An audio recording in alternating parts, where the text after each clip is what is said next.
Fala galera, beleza? Bom, vamos ao próximo então, mais um ponto que você precisa desenvolver em você, tá certo?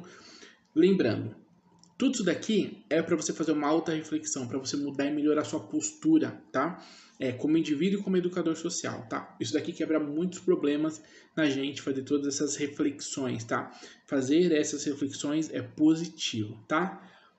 Uma coisa que você precisa é ser maduro nas relações interpessoais, nas relações pessoais, tá? Essas relações pessoais, como eu disse, é uma relação pessoal com qualquer um, principalmente no seu trabalho, que você vai ter essa conexão, essas relações com muita gente diferente, tá? Então você precisa amadurecer isso. E vamos ver dois pontos importantes sobre isso, tá? Vemos que a necessidade de conviver é primordial para o desenvolvimento do ser humano em todos os aspectos, físico, emocional, mental e espiritual. Olha só, necessidade de viver, tá? Então quer dizer, primeiro a gente tem uma necessidade de viver, certo? Essa necessidade de viver, essa necessidade de se desenvolver em sociedade, de se manter conectado com a sociedade, ela é uma necessidade que, na verdade, ela precisa ter três coisas em desenvolvimento. Como a gente viu, ela precisa ter o seu físico em desenvolvimento, né? Ela precisa ter o seu emocional em desenvolvimento, ela precisa ter o seu mental e espiritual em desenvolvimento também. Porque essas coisas vão fazer você subir para um próximo nível, né? Você elevar sua consciência, entender melhor as coisas de forma mais profunda, tá? Então isso aqui é importantíssimo, é uma necessidade que nós temos, tá? A falta do desenvolvimento social no estado adulto pode ser por motivo de estar apegado ao estado infantil do egocentrismo e narcisismo egoístico. Isso é uma questão da psicanálise, um posicionamento da psicanálise, e que diz que exatamente muitas vezes a sua falta de amadurecimento, né, de quando você já é adulto nas suas relações, tem a ver com o fator de você não ter resolvido e largado questões infantis. Você ainda carrega posturas infantis, ações emocionais infantis, reações emocionais infantis, envolvimentos infantis. E essa infantilidade é uma imaturidade que pode fazer com que as suas relações pessoais e interpessoais nunca melhorem, porque você ainda carrega traços de infantilidade nessa sua vida adulta que você precisa identificar e você precisa resolvê-los. Se não conseguir por si só, procure um terapeuta, um psicólogo, é muito importante, tá? Para que você amadureça, certo? E o porquê que isso é importante? Porque a partir do momento que você tem que melhorar nas relações sociais, você muda de patamar para uma vida adulta. A ideia de uma vida adulta é a ideia de que você tem que ser capaz de lidar com coisas que para uma criança é difícil. Você já está em um mundo mais complexo, um mundo racional e um mundo mais profundo. E você tem que dar conta desse mundo, né? Não dá para qualquer coisa que aconteceu você achar que vai ter que se matar, que vai abandonar tudo.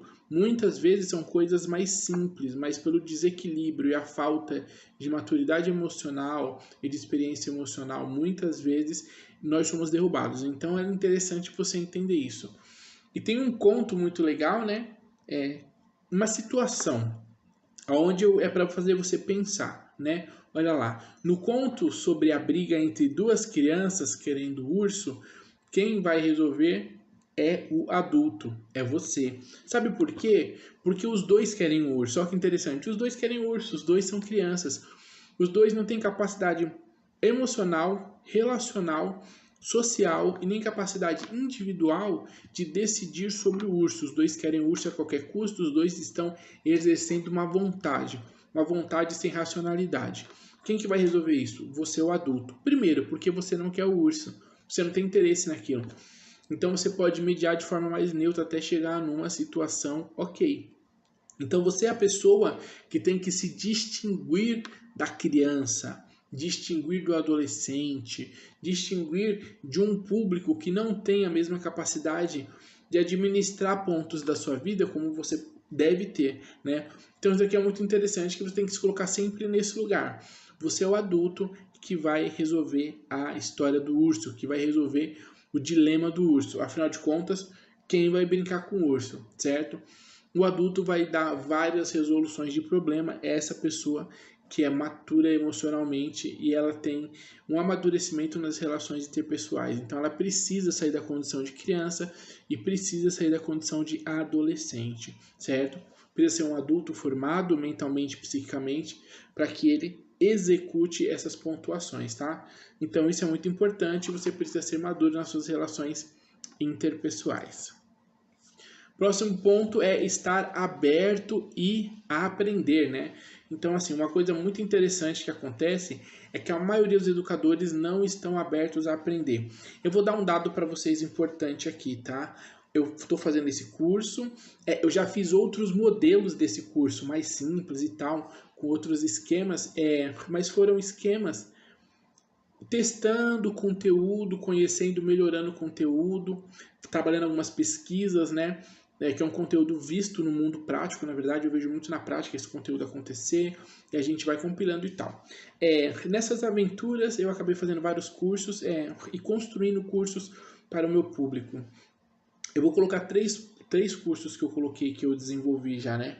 Eu fiz um para educador social, um para berçarista, e outro para desenvolvimento de projeto. Esses três que eu construí, eu fiz um grupo e coloquei uma galera gratuita para fazer lá, tá?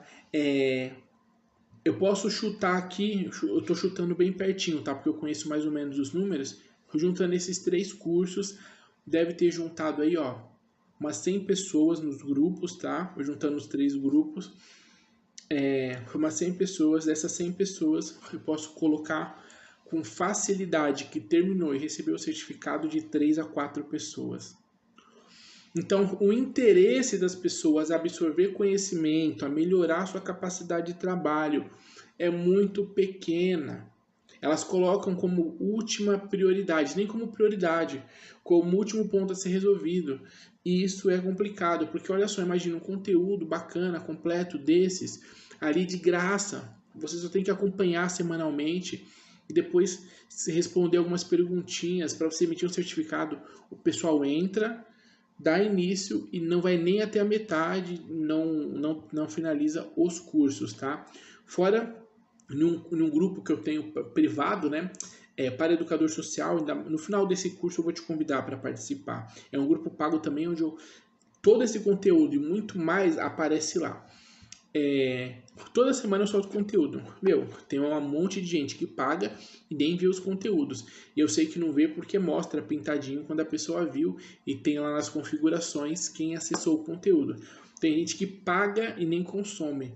Então olha o nível de desinteresse, né, e falta de prioridade para uma coisa que vai te melhorar e vai te acrescentar no seu trabalho. Então olha aqui, estar aberto a aprender, tá? Por quê? Vamos ver algumas situações aí. Tá vendo esse desenho, né? Esquece um pouco o desenho. Olha comigo aqui. E pensar que você pode ter passado quase toda uma vida achando mesmo que a igualdade ia resolver alguma coisa. Nossa, Eugênio, que chocante. É verdade. A gente fala de igualdade, mas na verdade o social não luta por igualdade. O social luta por equidade. Tá certo? É a ferramenta do social, é o que o social procura, porque o social entende a diferença das pessoas, a diferença das demandas, entende a subjetividade das coisas. Então, o social, sabendo disso, ele sabe que a igualdade, como ela é entendida, é insuficiente. A gente precisa gerar uma equidade. E essa imagem aí, tão querida na assistência social, que é muito boa mesmo. Nós temos de um lado a igualdade. Igualdade eu vou dar mesmas condições para todo mundo ver o jogo. Só que tem um problema, nem todo mundo está em condições de, recebendo a mesma ferramenta, ver o jogo. Ali a pessoa mais alta, vamos colocar assim o pai. O pai tem altura para ver. Então aquilo que ele recebeu, beleza, aquilo para ele é suficiente, né? Até se ele estiver embaixo no chão, sem a caixa, ele consegue ver o jogo. Para a menininha foi importante, porque ela não conseguiria ver o jogo, tá? Então ela tá conseguindo ali certinho ver o jogo e para ela a caixa foi importante, a caixa serviu. A igualdade, no caso, para ela serviu, mas ela também tá meio desconfortável. Já para um outro menino cadeirante, não serviu, porque não adianta nada a caixa. E como ele está muito baixo, por mais que ele subisse na caixa, primeiro, ia ter falta de segurança, segundo, que ele não ia alcançar a si mesmo. Então a igualdade, ela dá as mesmas condições para todo mundo, mas nem todo mundo tem as mesmas condições de utilizar essa ferramenta. Olha aí que doideira, né? Se você pega uma pessoa que é deficiente físico e não tem, por exemplo, um antebraço, se você dá uma ferramenta que precisa segurar com os dois braços de uma forma firme, uma serra, alguma coisa, ela não vai conseguir. Por quê? Legal, você deu a mesma ferramenta para ela e para uma outra pessoa que precisa cortar uma árvore. A igualdade é isso. Só que esse rapaz deficiente, ele está em desvantagem. Por que ele está em desvantagem? Porque para ele é uma ferramenta ineficiente.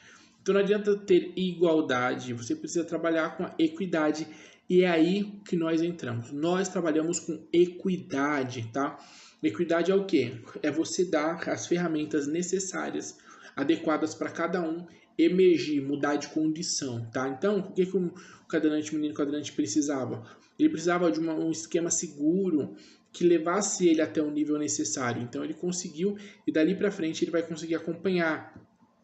Na questão da produtividade, uma pessoa que vai conseguir produzir. Maravilha.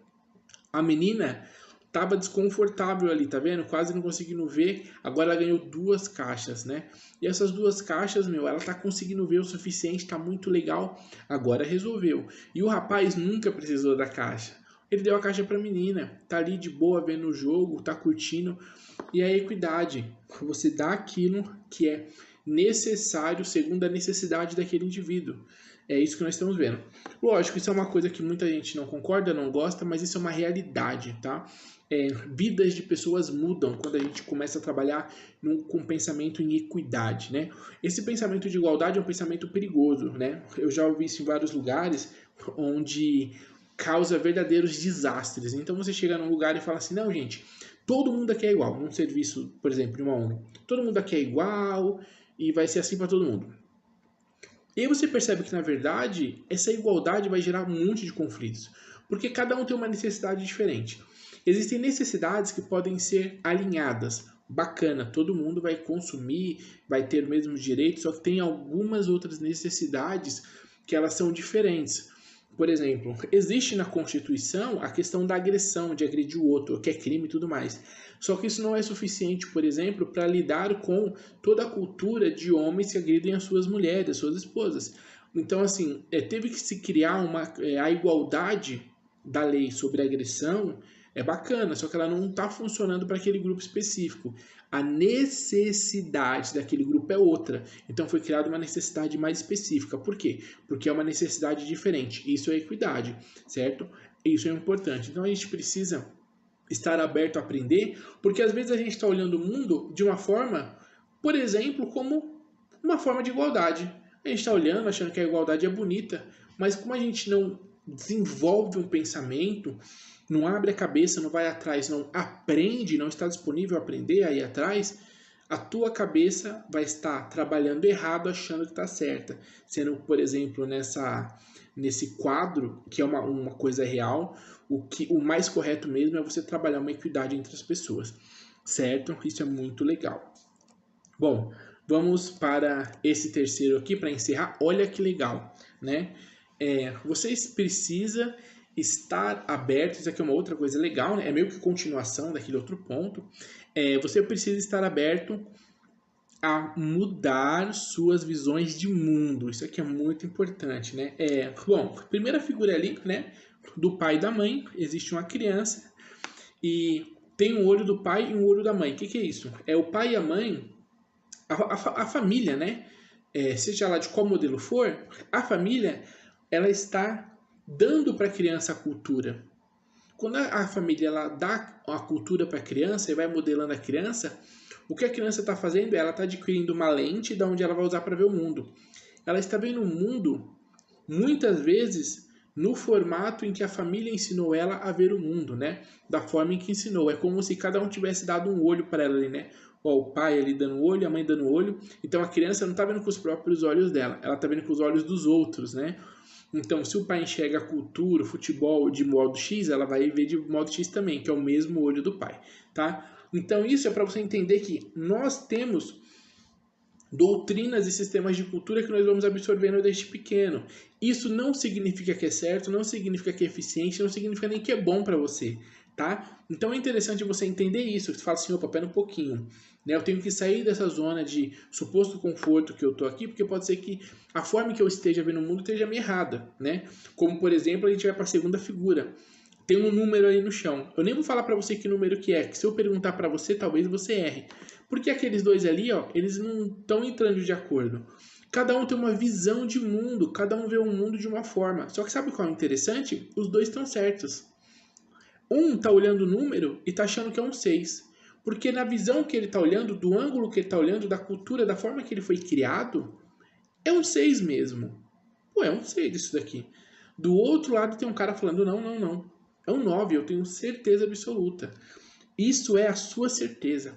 Isso é a tua visão de mundo, muito provavelmente, tá? Distorcida ou limitada.